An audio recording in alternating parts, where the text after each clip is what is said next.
નમસ્કાર વિદ્યાર્થી મિત્રો।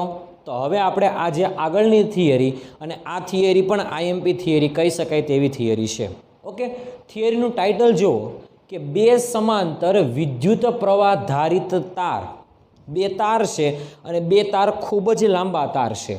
ઓકે, માની લો કે બે ખૂબ જ લાંબા તાર છે અને એ બંને તારમાંથી I જેટલો પ્રવાહ નીકળે છે, એટલે બંને તાર જે છે એ વિદ્યુત પ્રવાહ ધારિત તાર છે। તો એ બંને તારની વચ્ચે લાગતું ચુંબકીય બળ કેટલું છે, એટલે બંને તાર વચ્ચે લાગતું ચુંબકીય બળ એટલે આ તાર વડે આના ઉપર કેટલું બળ લાગે અને આ તાર વડે આના ઉપર કેટલું બળ લાગે, તેનો મતલબ એ કે બંને તાર વચ્ચે કેટલું ચુંબકીય બળ લાગશે તે મેળવવાનું છે।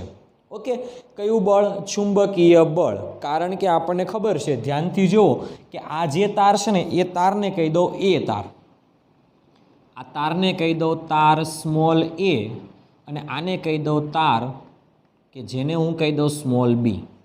ઓકે, હવે આ તાર છે, આ તારમાંથી I જેટલો પ્રવાહ પસાર થાય અને આ તારમાંથી પણ પ્રવાહ પસાર થાય છે। બંને તારમાંથી પસાર થતા પ્રવાહને હું કહી દઉં IA, એટલે આ તારમાંથી જે પ્રવાહ પસાર થાય ને એને હું નામ આપી દઉં IA અને આને હું નામ આપી દઉં IB। ખાસ ધ્યાનથી જોજો, એક તારને નામ આપી દઉં IA, એટલે કે એક તારમાંથી જે પ્રવાહ પસાર થાય એને નામ આપી દઈએ IA અને બીજો જે તાર છે એમાંથી જે પ્રવાહ પસાર થાય છે એને નામ આપી દઈએ IB। ઓકે, ખાસ ધ્યાનથી જોજો, એ બંને તાર આપણે દર્શાવેલા છે આમ, પણ કોઈ પણ રીતે દર્શાવી શકાય। ઓકે, આ રીતે પણ તારને દર્શાવી શકાય, તારને મારે જો આ રીતે દર્શાવવા હોય તો પણ દર્શાવી શકાય, પરંતુ બંને તાર જે છે એકબીજાને સમાંતર હોવા જોઈએ। ખાસ યાદ રાખજો, એટલે પાઠની આ થિયરીની શરૂઆતમાં જ લખેલું છે કે બે સમાંતર વિદ્યુત પ્રવાહ ધારિત તાર છે। ઓકે, આ બંને જે તાર છે એ બંને તાર વચ્ચેનું અંતર આપણે માની લઈએ કે સ્મોલ ડી જેટલું અંતર છે। આ બંને તાર વચ્ચેનું અંતર જે છે એને આપણે કહી દઈએ સ્મોલ ડી। ઓકે, ચાલો, આ જે તાર છે બહુ લાંબો તાર છે, આ તારની લંબાઈ L છે, તો એટલા જ લંબાઈનો તાર છે, આ તારની લંબાઈ B છે। ઓકે, આ જે તાર છે એ તારના આડછેદનું ક્ષેત્રફળ, મતલબમાં આ તારની જાડાઈ બહુ જાડી નથી, પતલી છે, મતલબમાં આ તારની જાડાઈ એકદમ સૂક્ષ્મ છે, ખ્યાલ આવ્યો? એટલે પતલો તાર છે એવું કહી શકાય। ઓકે, તો આ બે તાર છે એ બંને તારમાંથી IA અને IB પ્રવાહ વહે છે, તો આ બંને પ્રવાહને લીધે આજુબાજુમાં ચુંબકીય ક્ષેત્ર ઉત્પન્ન થશે। માની લો કે આ ઘટના જે છે એ તમારી સામે, એક તાર અહીંયા છે અને બીજો એક તાર અહીંયા છે, મતલબમાં આ રીતે બે સમાંતર તાર છે। ઓકે, આ તારમાંથી પ્રવાહ પસાર થાય છે, આ તારમાંથી પણ પ્રવાહ પસાર થાય છે। અત્યારે આપણે બંને તાર વચ્ચે લાગતું ચુંબકીય બળ મેળવવાનું છે, પરંતુ આપણે એક વસ્તુ યાદ રાખવાની છે, આમાં આપણે એવું કહીએ કે એ તાર વડે બી તાર પર કેટલું ચુંબકીય બળ લગાવશે, પહેલાં આપણે એ મેળવશું, ત્યારબાદ બી તાર વડે એ તાર ઉપર કેટલું ચુંબકીય બળ લગાડશે તે આપણે મેળવીશું। ઓકે, તો આપણે અત્યારે એટલું જ મગજ વાપરવાનું છે કે એ તાર વડે બી તાર પર લાગતું બળ મેળવવાનું છે। તો આપણે કહી શકાય કે અહીં ધારો કે એ તાર વડે બી તાર પર લાગતું ચુંબકીય બળ F, એ વડે બી પર લાગતું બળ આપણે આ સૂત્ર અનુસાર બોલીએ છીએ FBA, તો એ વડે બી પર લાગતું જે બળ છે એને FBA લાગે છે। ઓકે, એટલે આને બોલી શકાય કે એ વડે બી પર લાગતું બળ છે। ઓકે, હવે આપણને ખબર છે કે આના વડે આના ઉપર બળ લાગે છે, એટલે તાર બી પર જે છે એ બળ લાગે છે, એ બળનું સૂત્ર આપણી પાસે હતું કે વિદ્યુત પ્રવાહ ધારિત તાર પર લાગતા બળનું સૂત્ર હતું F બરાબર IL ક્રોસ બી। ખાસ ધ્યાનથી જોજો, એટલા માટે આપણે અહીંયા આગળ જે સૂત્ર મેળવવાનું છે એટલા માટે આપણે કહી શકાય કે તાર બી પર લાગતું ચુંબકીય બળ કે જેનું સૂત્ર હતું આપણે FBA, એ વડે બી પર લાગતું બળ, પ્રવાહ જે છે એ આ તારમાંથી નીકળતો પ્રવાહ અને આ તારની લંબાઈ, ખાસ યાદ રાખવાનું છે આપણે સમાન ચુંબકીય ક્ષેત્રમાં વિદ્યુત પ્રવાહ ધારી તાર મૂકેલો ત્યારે એ તાર પર લાગતા બળનું સૂત્ર હતું IL, એટલે પ્રવાહ જે છે એ તારમાંથી કેટલો પસાર થાય છે તે અને તારની લંબાઈ આ બંનેનો ગુણાકાર લીધેલો. ઓકે, તો આના વડે આના ઉપર બળ લાગે છે એટલા માટે આપણે પ્રવાહ આનો લેવાનો અને લંબાઈ આની લેવાની. એટલા માટે કહી શકાય કે આમાંથી પસાર થતો પ્રવાહ IB છે. ખાસ યાદ રાખજો, આ ઉલટાઈ ન જાય, આનો પ્રવાહ ન લેવાઈ જાય, આ ખાસ યાદ રાખજો. પ્રવાહ કેટલો? IB. લંબાઈને આપણે કહીએ L જેટલી લંબાઈ, બંને સમાન લંબાઈ છે. ક્રોસ આપણે કહી શકાય તે પ્રમાણે ચુંબકીય ક્ષેત્ર. કોનું ચુંબકીય ક્ષેત્ર? આ તારને લીધે ઉત્પન્ન થતા નહીં, તો કે આ તારને લીધે આજુબાજુના વિસ્તારમાં ચુંબકીય ક્ષેત્ર કેટલું આના ઉપર અસર થાય છે તે ચુંબકીય ક્ષેત્ર લેવાનું. એટલે કોનું લેવાનું? તો કે એ તારને લીધે ઉદ્ભવતું ચુંબકીય ક્ષેત્ર કે જેને કહેવાય BA. ખ્યાલ આવ્યો આ વસ્તુમાં? આને આપણે સમીકરણ નંબર 1 આપી દઈએ. આને કેટલા નંબરનું સમીકરણ આપી દઈએ? 1 નંબરનું સમીકરણ. આ સમીકરણમાં શું છે? IB એટલે કે જે તાર ઉપર બળ લાગે છે એ તારમાંથી પસાર થતા પ્રવાહનું મૂલ્ય અને તારની લંબાઈ ક્રોસ જે તાર ઉપર બળ લાગે છે તે બિંદુએ આ તારને લીધે આ બિંદુએ ચુંબકીય ક્ષેત્ર કેટલું છે તે આપણને ખબર હોવી જોઈએ. ઓકે, તો આપણે કહી શકાય કે જ્યાં BA, એટલે આ વાક્ય લખી દઉં છું કે જ્યાં BA એ શું છે? તો કે તાર સ્મોલ a વડે, તાર સ્મોલ a છે તો કે આ તાર a વડે D અંતરે રહેલા તારના બિંદુએ, એટલે D અંતરે રહેલા તાર B પરના બિંદુએ ઉદ્ભવતું ચુંબકીય ક્ષેત્ર. એટલે સ્મોલ b એ શું છે? તો કે તાર a વડે D જેટલા અંતરે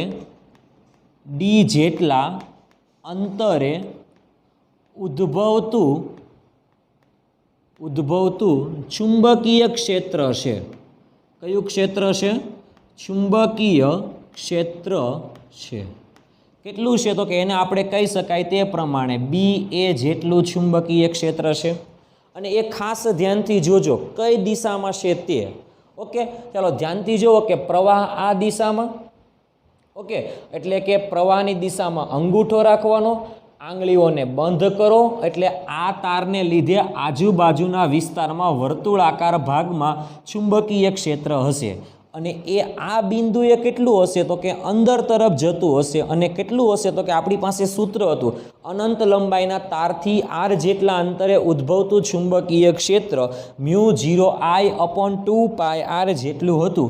એટલા માટે કહી શકાય કે ચુંબકીય ક્ષેત્ર જે છે એ કેટલું છે? તો કે μ0I/2π કેટલા અંતરે છે? સ્મોલ d જેટલા અંતરે.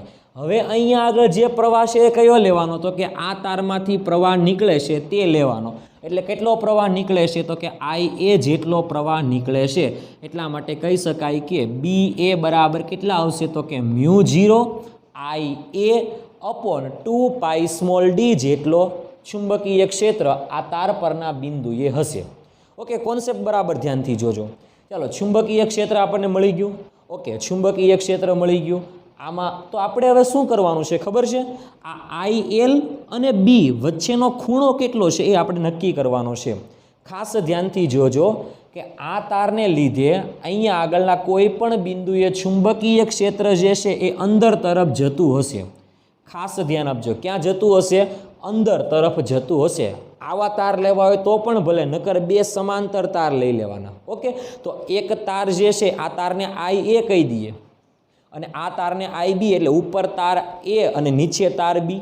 ઓકે, આ તારને લીધે આ બિંદુએ ચુંબકીય ક્ષેત્ર મેળવવું હોય તો આ દિશામાં હશે.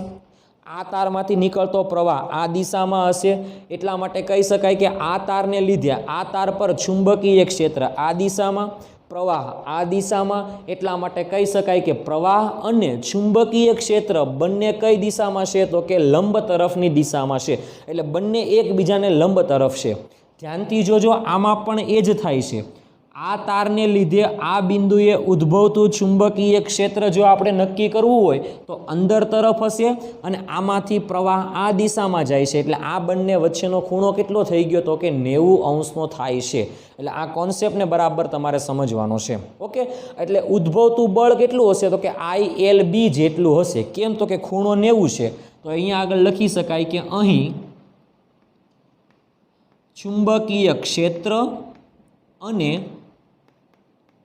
IL વચ્ચેનો ખૂણો થીટા ઇઝ ઇક્વલ ટુ 90° છે. કેટલા અંશનો છે? 90° છે. એટલા માટે કહી શકાય કે અહીંયા આગળ ક્રોસ છે, એટલા માટે આપણે કહી શકાય કે સમીકરણ 1 પરથી આપણે લખી શકાય કે F એ વડે બી પર લાગતું બળ is equal to IBL capital B sine theta, એટલે સાઇન કેટલા થશે? 90. સાઇન 90 એ વેલ્યુ કેટલી છે? 1. એટલા માટે લખી શકાય IB એટલે કે બી તારમાંથી વહેતો પ્રવાહ, L એટલે તારની લંબાઈ, બી એટલે ચુંબકીય ક્ષેત્ર. કોનું છે તો કે એ તારમાંથી વહેતા પ્રવાહને લીધે ડી જેટલા અંતરે રહેલા તાર પરના બિંદુએ ઉદ્ભવતું ચુંબકીય ક્ષેત્ર. ખ્યાલ આવ્યો? એટલે શું થશે ખબર છે? આ તાર ઉપર આ તારને લીધે ઉદ્ભવતા ચુંબકીય ક્ષેત્રની અસર થશે. ઓકે, એટલા માટે આપણે કહી શકાય FBA is equal two IBLBA. આપણે ખાલી બી એની કિંમત મૂકી દેવાની છે, આની કિંમત આની અંદર મૂકીએ એટલા માટે આપણું સમીકરણ આવશે FBA ઇઝ ઇક્વલ ટુ, ખાસ ધ્યાનથી જોજો, IBL. બી એની કિંમત મૂકવાની છે μ0 I small a upon 2π small d. એટલા માટે હવે ટોટલ આપણું સમીકરણ થશે એ વડે બી પર લાગતું બળ, એટલે તાર એ વડે તાર બી પર લાગતું ચુંબકીય બળ ઇઝ ઇક્વલ ટુ μ0 પહેલાં લખી દઈએ, પ્રવાહ એક તારમાંથી IA, બીજા તારમાંથી IB, તો μ0 આવી ગયા, IA આવી ગયા, IB આવી ગયા, into L upon 2π small d. Okay, એટલા માટે આ કહી શકાય કે એ વડે બી પર લાગતું બળ આટલું છે μ0 IA IB બંને તારની લંબાઈ એટલે L અપોન 2π સ્મોલ d. ખ્યાલ આવ્યો આ વસ્તુમાં? જ્યાં ડી એટલે કે શું છે તો કે એ અને બી તાર વચ્ચેનું લંબ અંતર છે. કયું અંતર છે? લંબ અંતર છે. ઓકે, આને આપણે સમીકરણ નંબર 1 આપી દઈએ. ચાલો, એ વડે બી પર લાગતા બળની દિશા કઈ દિશામાં હશે? મતલબમાં આ તાર વડે આ તાર ઉપર બળ કઈ દિશામાં લાગતું હશે એ આપણે મેળવીએ. આપણને ખબર છે કે બળ કઈ દિશામાં મળશે તો કે IL અને બી આ બંનેના નિયમ આધારિત આપણે કીધેલો ફ્લેમિંગનો ડાબા હાથના નિયમ આધારિત આપણે મેળવી શકાય. ઓકે, તો આપણે કહી શકાય કે આ તારને લીધે આ બિંદુએ ચુંબકીય ક્ષેત્ર અંદર તરફ છે. કયા તારને લીધે? કયા બિંદુએ? તો કે એ તારને લીધે આ બિંદુએ ચુંબકીય ક્ષેત્ર આપણને ખબર છે તે પ્રમાણે ક્યાં છે? અંદર તરફની દિશામાં છે. ખ્યાલ આવ્યો આ વસ્તુમાં? એટલે ખાસ યાદ રાખજો, આ તાર વડે આ તાર ઉપર લાગતા આ તાર વડે આ બિંદુએ ઉદ્ભવતું ચુંબકીય ક્ષેત્ર જે છે એ અંદર તરફની દિશામાં છે. એટલે આ કોન્સેપ્ટને બરાબર યાદ રાખવાનો છે. ઓકે, ચાલો અહીંયા આગળ આપણી ભાષામાં બોલીએ છીએ. ઓકે, બીજી રીતે ગોઠવીએ તો બીજી દિશા આવશે, પણ મેં આ રીતે ગોઠવેલો છે અને હું જે રીતે ભણાવું છું એ રીતે બરાબર છે. ઓકે, ધ્યાનથી જોજો, અંદર તરફ છે. ઓકે, અહીંયા આગળ પ્રવાહ કઈ દિશામાં છે? આ દિશામાં છે. એટલે આપણે કીધેલું તે પ્રમાણે કોને ગોઠવવાનો? ચુંબકીય ક્ષેત્રની દિશામાં પ્રથમ આંગળી, બીજી આંગળી પ્રવાહની દિશામાં. તો અંગૂઠો જે દિશામાં સ્થિર થશે તે દિશામાં ચુંબકીય બળ હશે. ઓકે, તો આ તાર ઉપર લાગતું ચુંબકીય બળ કઈ દિશામાં હશે તે મેળવવું છે. તો પ્રથમ આંગળીને ક્ષેત્રની દિશામાં, બીજી આંગળીને પ્રવાહની દિશામાં, કારણ કે ક્ષેત્ર અંદર તરફ એટલે આ પહેલી આંગળી અંદર તરફ જશે, બીજી આંગળી જે છે એ પ્રવાહની દિશામાં જશે, તો અંગૂઠો જે છે એ આ પ્રવાહને લંબ રૂપે આ દિશામાં જશે. એટલા માટે કહી શકાય કે આ તાર વડે આ તાર ઉપર લાગતું ચુંબકીય બળ જે છે એ બળ આ દિશામાં આવશે. એટલે કઈ આવશે તો કે એફ એ વડે બી પર લાગતું જે બળ છે એ બળ આપણે કહીએ તે પ્રમાણે આ દિશામાં હશે. ખ્યાલ આવ્યો આ વસ્તુમાં? એટલે કહી શકાય એફ બી એ જેટલું બળ આ દિશામાં હશે. ઓકે, ચાલો આ આપણને મળી ગયું. એટલે ખાસ યાદ રાખવાનું છે સૂત્ર કે બે સમાંતર તાર છે અને એ બંને સમાંતર તારમાંથી પ્રવાહ પસાર થાય છે. તો એ બંને તાર વચ્ચે કેટલું બળ લાગે તો આપણે આના વડે આના ઉપર કેટલું બળ લાગે છે mu 0 IA IB L/2π d જેટલું બળ આ દિશામાં લાગે છે. ખ્યાલ આવ્યો આ વસ્તુમાં વિદ્યાર્થી મિત્રો? ઓકે, હવે સેમ આપણે આના જેમ જ આના વડે એટલે બી વડે એ પર લાગતું બળ મેળવવાનું છે. કોના વડે? કોના ઉપર? બી વડે એ પર લાગતું બળ. એટલા માટે હવે કહી શકાય કે હવેનો મુદ્દો, ધારો કે હવે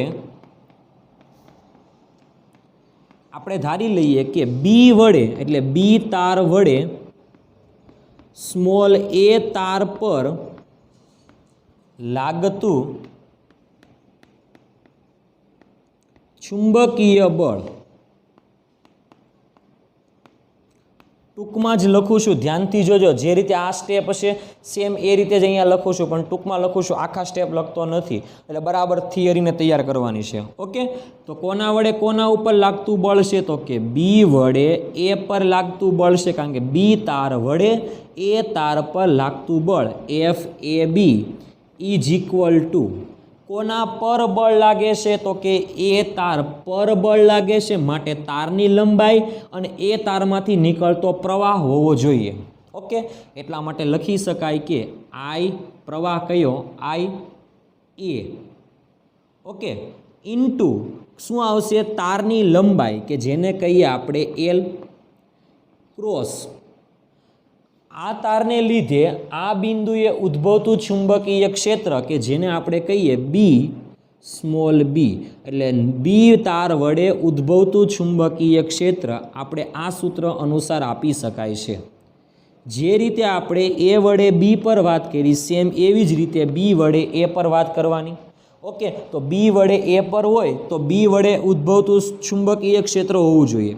અહીંયા એ વડે બી પર હતું તો એ વડે ઉદ્ભવતું ચુંબકીય ક્ષેત્ર બી તાર પર કેટલું હતું એ આપણને ખબર હોવી જોઈએ. ઓકે, તો ખાસ ધ્યાનથી જોજો.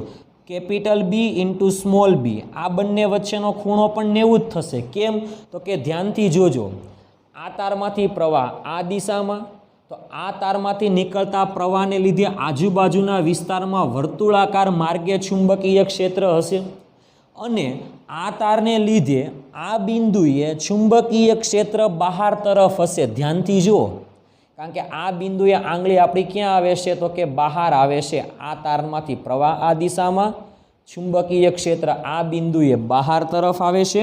એટલા માટે આપણે આને ડોટ વડે દર્શાવીએ છીએ. ક્ષેત્ર બહાર તરફ, પ્રવાહ આ દિશામાં, એટલે કે પ્રવાહ આ દિશામાં, ક્ષેત્ર બહાર તરફ, બંને એકબીજાને લંબ થશે. બંને એકબીજાને કેવા થશે? લંબ થશે. ખાસ યાદ રાખજો. એટલે ખૂણો કેટલો થશે? સેમ અહીંયા આગળ ખૂણો 90 હતો, સેમ અહીંયા આગળ પણ ખૂણો કેટલો થશે? 90 નો જ થશે.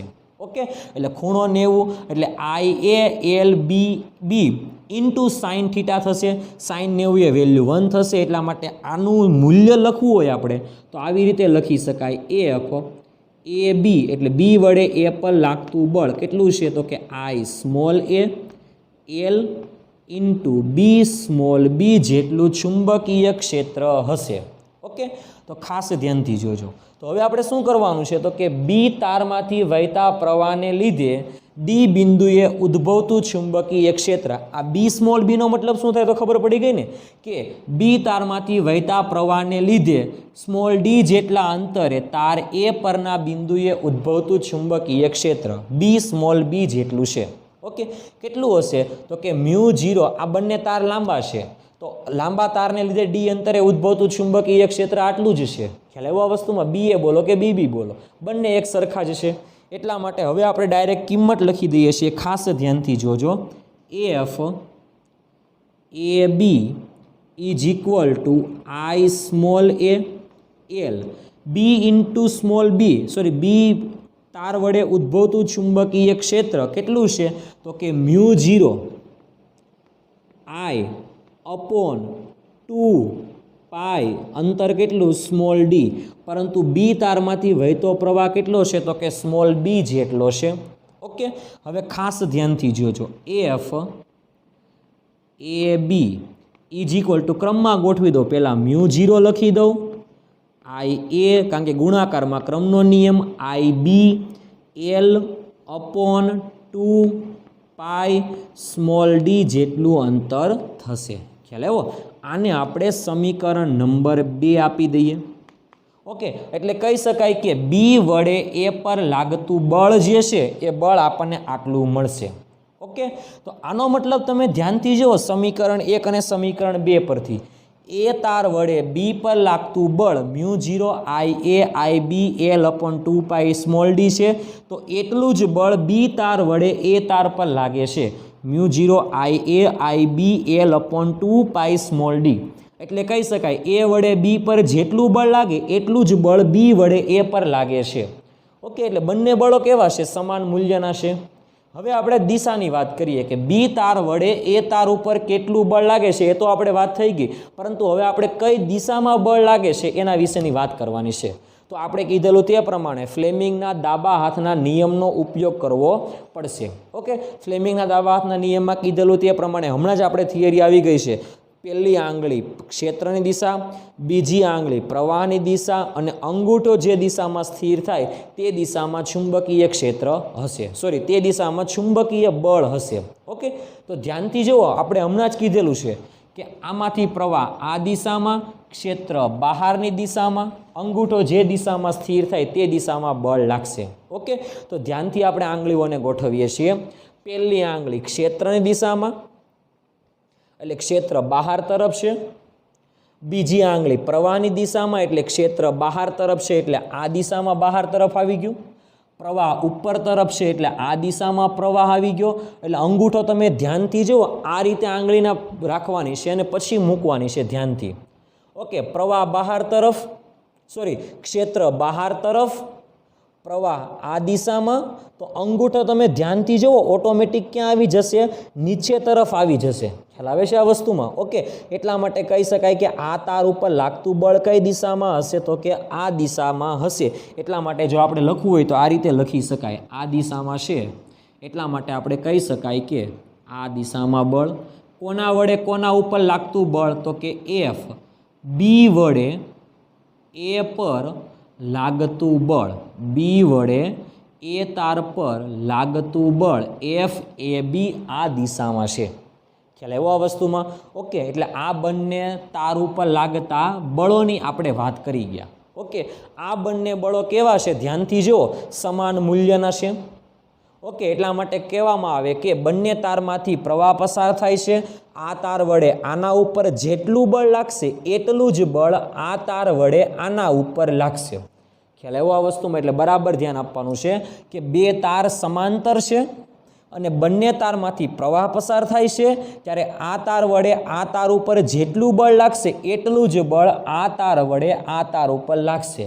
પરંતુ જો પ્રવાહ બંને એક જ દિશામાં હશે તો આ તાર વડે આ તાર ઉપર જે દિશામાં બળ લાગશે એની વિરુદ્ધ દિશામાં આ તાર વડે આ તાર ઉપર લાગશે. આના વડે આના ઉપર લાગતું બળ આ દિશામાં છે તો આના વડે આના ઉપર લાગતું બળ એની વિરુદ્ધ દિશામાં હશે. ખ્યાલ આવ્યો આ વસ્તુમાં વિદ્યાર્થી મિત્રો? ઓકે, એટલે આ કોન્સેપ્ટને બરાબર તમારે તૈયાર કરવાનો છે. ખ્યાલ આવ્યો? અત્યારે જસ્ટ આપણે સૂત્ર ઉપર ભાર આપીએ. હમણાં જ આપણે એ સમાન દિશામાં છે એટલા માટે આપણે વાત કરી ગયા. હમણાં જ આપણે પ્રેક્ટિસ કરીશું આની વિરુદ્ધ દિશામાં પ્રવાહ હોય તો, મતલબમાં એક તારમાંથી પ્રવાહ આ દિશામાં, બીજા તારમાંથી પ્રવાહ આ દિશામાં હોય તો એના વિશે હમણાં આપણે ભણીએ. પરંતુ જસ્ટ હજુ આપણે હમણાં સૂત્ર જ ઉપર ધ્યાન આપીશું, કારણ કે સૂત્ર બહુ જ અગત્યનું છે. સૂત્રમાં થોડીક પણ ભૂલ ન આવી જોઈએ. ખ્યાલ આવ્યો? સૂત્ર છે એ વડે બી પર અને બી વડે એ પર, મતલબમાં બે સમાંતર તાર છે અને બે સમાંતર તારમાંથી પ્રવાહ પસાર થાય છે તો આ તાર વડે આના ઉપર, આ તાર વડે આના ઉપર બળ કેટલું લાગશે તો કે μ0 બંને તારમાંથી નીકળતા પ્રવાહનો ગુણાકાર અને એ તારને સાથે સંકળાયેલી લંબાઈના છેદમાં 2π ઇન્ટુ બે તાર વચ્ચેનું અંતર, એટલે સૂત્ર આવશે μ0 Ia IB L/2π d. ખ્યાલ આવ્યો આ વસ્તુમાં? એટલે સૂત્ર ઉપર પહેલાં આપણે બરાબર ધ્યાન આપીશું, એટલે સૂત્ર પહેલાં બરાબર રીતે તમારે તૈયાર કરી નાખવાનું છે. ખ્યાલ આવ્યો? ત્યાર પછી આપણે દિશાઓની વાત કરીએ. ઓકે, આપણે દિશાની વાત કરીએ. ધ્યાનથી જોજો. બળની દિશા, બંને તાર ઉપર લાગતા બળની દિશા.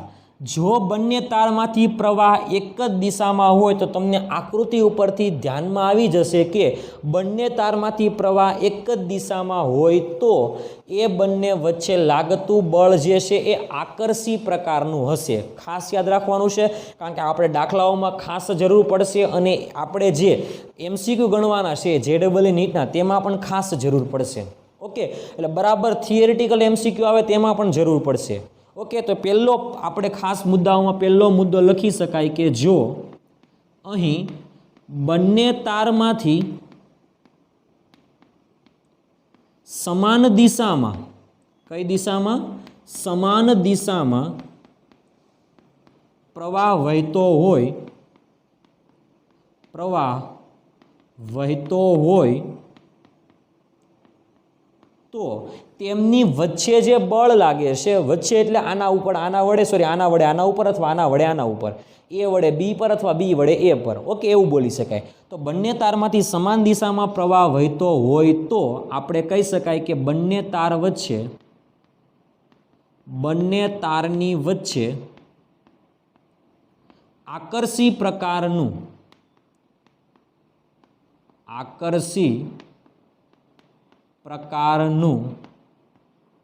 બળ લાગશે. ખ્યાલ આવ્યો આ વસ્તુમાં? કયું બળ લાગશે? આકર્ષી બળ લાગશે. સમાન દિશામાંના પ્રવાહો હોય ત્યારે આપણે કહી શકાય કે બળ કેવું છે? આકર્ષી બળ છે. ઓકે, એટલે ખાસ મુદ્દો ધ્યાન આપજો. જે આપણે જો ખાસ ધ્યાનથી જુઓ કે જે આપણે સ્થિત વિદ્યુત શાસ્ત્રના નિયમ કરતાં ઉલટો છે. સ્થિત વિદ્યુત શાસ્ત્રના નિયમમાં શું હતો કે સમાન પ્રકારના વિદ્યુત ભારો પર અપાકર્ષી બળ લાગે. ધન હોય અથવા ઋણ હોય તો અપાકર્ષી બળ લાગે, પણ આમાં એના કરતાં ઉલટું છે.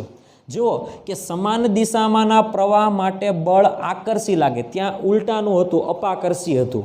સમાન વચ્ચે અપાકર્ષી અને અસમાન વચ્ચે આકર્ષી. અહીંયા આગળ શું છે તો કે સમાન દિશામાંના પ્રવાહો વચ્ચે જે બળ લાગે છે એ બળ આકર્ષી બળ છે.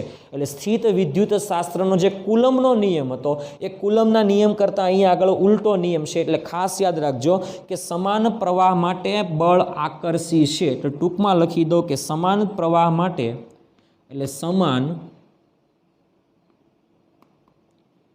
દિશાના પ્રવાહ માટે બળ જે છે એ બળ આકર્ષી બળ છે. આ ટૂંકમાં યાદ રાખવાનું છે. બળ કેવું છે? આકર્ષી બળ છે. ઓકે, તો આના કરતાં ઉલટું આપણે લઈ લેવાનું કે જો બંને તારમાંથી પ્રવાહ વિરુદ્ધ દિશામાં હોય તો, એટલા માટે બીજો મુદ્દો લખી દઈએ કે જો બંને તારમાંથી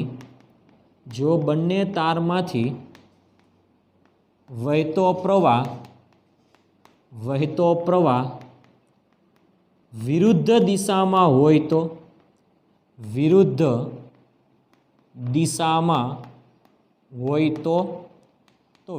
દિશામાં હોય તો શું કહી શકાય? ખાસ ધ્યાન આપજો કે બંને વચ્ચે જે બળ લાગશે એ બળ કેવું હશે તો કે અપાકર્ષી પ્રકારનું હશે. કારણ કે સમાન દિશામાં આપણે જોયું તે પ્રમાણે આકર્ષી છે, તો અસમાન દિશામાં અપાકર્ષી જ હોવાનું છે. ઓકે, તો હોય તો આપણે કહી શકાય કે લાગતું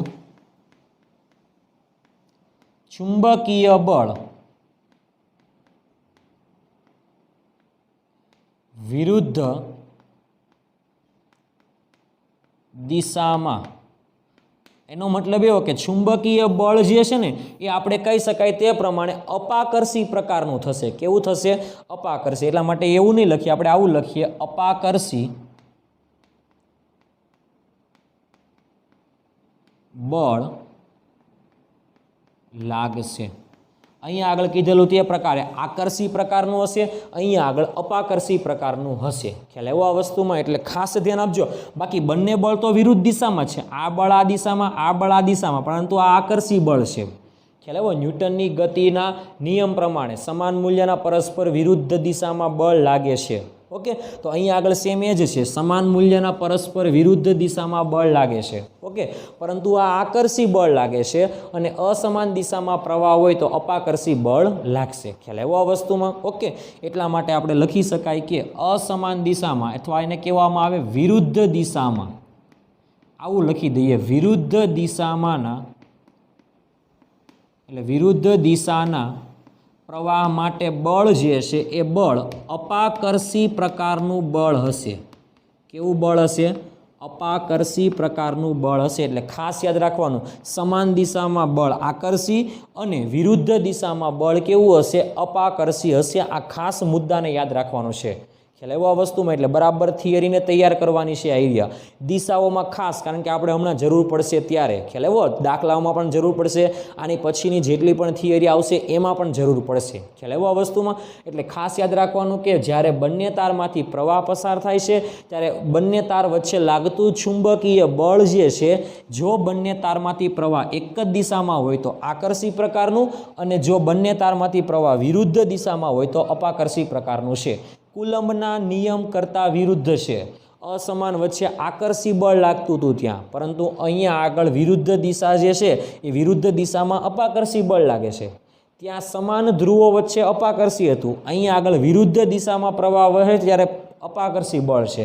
ત્યાં શું હતું? તો કે સમાન દિશામાં વહેતું હોય, સમાન મૂલ્યના હોય તો અપાકર્ષી હતું. અહીંયા આગળ છે સમાન દિશામાં પ્રવાહ હોય તો આકર્ષી બળ લાગે છે. ખ્યાલ આવ્યો? એટલા માટે અહીંયા આગળ કહી શકાય કે આ જે ચુંબકીય ક્ષેત્ર માટેનો નિયમ છે એ સ્થિત વિદ્યુત શાસ્ત્રના કુલમ્બના નિયમ કરતાં કેવો છે? તદ્દન ઉલટો છે. ખ્યાલ આવ્યો આ વસ્તુમાં વિદ્યાર્થી મિત્રો? ઓકે, તો આ થિયરી જે છે, થિયરીનું નામ છે કે સમાંતર, પરંતુ બે સમાંતર વિદ્યુત પ્રવાહ ધારિત તાર વચ્ચે લાગતું ચુંબકીય બળ કેટલું હતું એ બળનું આપણે સૂત્ર મેળવવું, અને એ સૂત્ર આધારિત આપણે આ બે ખાસ કિસ્સાઓની વાત કરેલી છે. ખ્યાલ આવ્યો આ વસ્તુમાં વિદ્યાર્થી મિત્રો? ઓકે, સમાન દિશામાં આકર્ષી અને વિરુદ્ધ દિશામાં અપાકર્ષી ચુંબકીય બળ લાગે છે. ખ્યાલ આવ્યો આ વસ્તુમાં વિદ્યાર્થી મિત્રો? હવે આપણે આ સૂત્ર આધારિત કંઈક વધારાની માહિતી મેળવીએ. ધ્યાનથી જોજો કે બે સમાંતર વિદ્યુત પ્રવાહ ધારિત તાર વચ્ચે લાગતું ચુંબકીય બળ કેટલું હતું? F બરાબર μ0 Ia IB L / 2π, બે તાર વચ્ચેનું અંતર સ્મોલ d હતું. ઓકે, હવે આપણે જો આ L ને અહીંયા આગળ લઈ લઈએ, એટલા માટે આપણે કહી શકાય F/L = μ0 Ia IB / 2π small d. તો આને કહેવામાં આવે F/L. એટલે આ સૂત્ર જે છે ને એ સૂત્રમાં L નથી. જો હતો તો એને ક્યાં લઈ લીધો? બળના છેદમાં લઈ લીધો. ઓકે, એટલા માટે આ સૂત્રને આપણે એવું કહી શકાય કે એકમ લંબાઈ દીઠ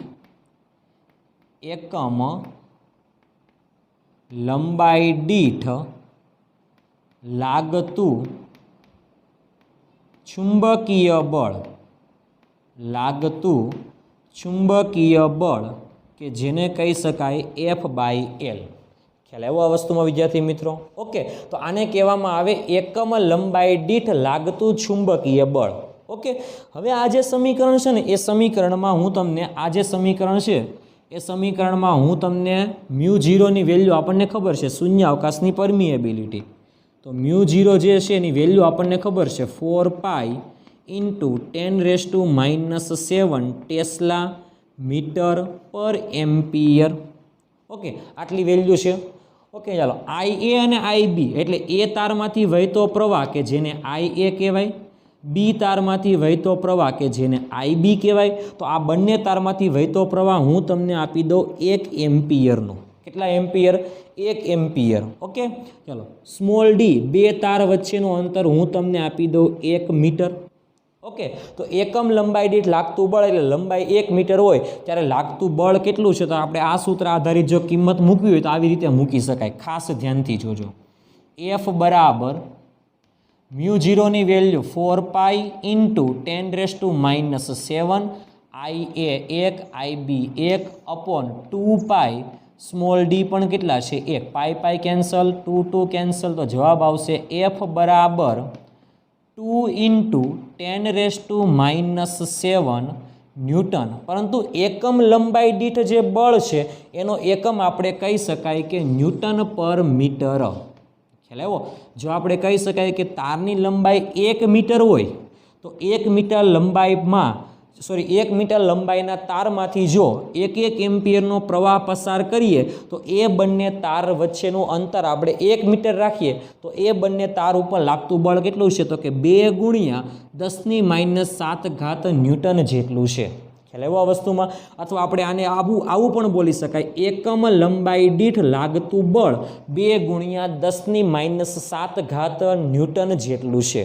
ઓકે, તો આ જે સૂત્ર આવ્યું આ જે સૂત્ર હતું એમાં આપણે કિંમત મૂકી ત્યારે આપણને આટલી કિંમત મળી. ઓકે, હવે મારે આ સૂત્ર ઉપરથી 1 એમ્પિયર પ્રવાહની વ્યાખ્યા આપી છે. કેટલા એમ્પિયર પ્રવાહની વ્યાખ્યા? 1 એમ્પિયર પ્રવાહની વ્યાખ્યા મારે આ સૂત્ર ઉપરથી આપી છે. એટલા માટે 1 એમ્પિયર એટલે શું?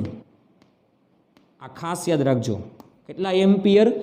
1 એમ્પિયર વિદ્યુત પ્રવાહ એટલે શું એની માહિતી મારે આ સૂત્ર ઉપરથી આપી છે. ખાસ ધ્યાનથી જોજો. ઓકે, તો આ સૂત્ર છે ને એ સૂત્રમાં IA અને IB બંને મૂલ્ય એક સમાન મૂલ્યના જ છે. ખાસ ધ્યાનથી જોજો. ઓકે, તો આપણે IA અથવા IB 1 એમ્પિયરની વાત કરવી છે તો આ જે સૂત્ર છે એ સૂત્રમાં હું આવી રીતે વેલ્યુ મૂકી શકું. ધ્યાનથી જોજો કે એકબીજાથી 1 મીટર અંતરે રહેલા ડી બરાબર કેટલા લેવાના? 1 મીટર અંતરે લેવાના. ખ્યાલ આવ્યો? એટલા માટે આપણે એવું કહી શકાય કે 2 તાર છે એ 2 તારમાંથી જો પ્રવાહ 1 એમ્પિયરનો વહેતો હોય તેવી વ્યાખ્યા મારે આપવી હોય તો આવી રીતે આપી શકાય. ખાસ ધ્યાનથી જોજો કે 2 તારને તમારે 1 મીટર અંતરે રાખવાના, પરંતુ એ 2 તાર કેવા લેવાના? અતિ લાંબા તાર લેવાના. અને એની જે જાડાઈ છે, આડછેદનું ક્ષેત્રફળ એટલું બધું નાનું લેવાનું કે અત્યંત સૂક્ષ્મ લેવાનું. ખ્યાલ આવ્યો? એટલા માટે આપણે પહેલું વાક્ય લખી શકાય કે 1 એમ્પિયરની વ્યાખ્યા જો આ સૂત્ર ઉપરથી મેળવવી હોય તો કે અતિ લાંબા તાર સીધા હોવા જોઈએ એટલે કહી શકાય કે સુરેખ, અતિ લાંબા, સુરેખ અને અવગણ્ય આડછેદ ધરાવતા તારને જો આપણે 1 મીટર અંતરે રાખીએ, તારને કેટલા મીટર અંતરે? બંને તાર વચ્ચેનું અંતર 1 મીટર. એટલે પહેલો મુદ્દો આ થશે. ઓકે, બંને તાર વચ્ચેનું અંતર એટલે બંને તારને 1 મીટર અંતરે રાખીએ તો એટલે 1 મીટર અંતરે રાખતા, ખ્યાલ આવ્યો? એ તાર ઉપર એકમ લંબાઈ દીઠ, આ વાક્ય ખાસ હોવું જોઈએ કે એકમ લંબાઈ દીઠ લાગતું બળ આટલા અંતરે રાખતા બંને તાર પર એકમ લંબાઈ દીઠ બળ એટલે એને એવું કહી શકાય એકમ લંબાઈ દીઠ બળ કેટલું હોય? તો કે 2 × 10⁻⁷ ન્યૂટન જેટલું હોય. એટલે લાગતું બળ 2 × 10⁻⁷ ન્યૂટન જેટલું હોય. આવું ક્યારે આવેલું? જો આપણે IA અને IB 1 લીધેલા ત્યારે આવું આવેલું. એટલા માટે કહી શકાય કે બંને તારમાંથી વહેતો પ્રવાહ 1 એમ્પિયરનો છે તેવું કહી શકાય છે. ખ્યાલ આવ્યો? એટલે એકમ લંબાઈ દીઠ લાગતું બળ 2 × 10⁻⁷ ન્યૂટન જેટલું હોય તો બંને તારમાંથી 1 એમ્પિયર પ્રવાહનું વહન થાય છે તેવું કહેવાય છે. 1 એમ્પિયર પ્રવાહનું વહન થાય છે તેમ કહેવાય. એટલે આ ખાસ યાદ રાખવાનું છે. ઓકે, કે કોઈ પણ તારમાંથી 1 એમ્પિયર પ્રવાહનું વહન થાય છે તેમ ક્યારે કહેવાય? તો કે આટલી વ્યાખ્યા લખવાની છે કે અતિ લાંબા તાર, સુરેખ તાર એટલે તાર સીધા હોવા જોઈએ અને અવગણ્ય આડછેદ ધરાવતા હોવા જોઈએ. એટલે તારના આડછેદ જે હતા એ એકદમ નાના હોવા જોઈએ. બંને તારને 1 મીટર અંતરે રાખીએ અને બંને તાર પર એકમ લંબાઈ દીઠ લાગતું બળ 2 × 10⁻⁷ ન્યૂટન જેટલું હોય તો આપણે એવું કહી શકાય કે બંને તારમાંથી 1 એમ્પિયર પ્રવાહનું વહન થાય છે. ખ્યાલ આવ્યો આ વસ્તુમાં વિદ્યાર્થી મિત્રો? ઓકે, એટલે આ સૂત્ર આધારિત આપણે એવું કહી શકાય કે 1 એમ્પિયર પ્રવાહ કોને કહેવાય તે. ખ્યાલ આવ્યો આ વસ્તુમાં વિદ્યાર્થી મિત્રો? ઓકે, એટલે બરાબર આ સૂત્રને યાદ રાખવાનું છે કે બે તાર જે છે સમાંતર તાર છે, સમાંતર તારમાંથી પ્રવાહ એક જ દિશામાં વહે છે અથવા વિરુદ્ધ દિશામાં વહે છે, એના વિશેની આપણે હમણાં વાત થઈ ગઈ છે. સૂત્ર છે આટલું. ખ્યાલ આવ્યો આ વસ્તુમાં? μ0Ia/2πd જેટલું સૂત્ર છે અને એ સૂત્ર આધારિત આપણે એકમ લંબાઈ દીઠ કેટલું બળ લાગે છે એના વિશેની પણ વાત કરેલી છે અને એ સૂત્ર આધારિત આપણે 1 એમ્પિયર પ્રવાહ કોને કહેવાય અથવા તારમાંથી 1 એમ્પિયર પ્રવાહ પસાર થાય છે તેમ ક્યારે કહેવાય, આ સૂત્ર આધારિત તેના વિશેની પણ માહિતી આપેલી છે. ખ્યાલ આવ્યો આ વસ્તુમાં વિદ્યાર્થી મિત્રો? ઓકે, એટલે આ આખો લેક્ચર સૌથી આઈએમપી વિડીયો લેક્ચર છે એટલે બરાબર તમારે ધ્યાનથી જોવાનો છે. ઓકે.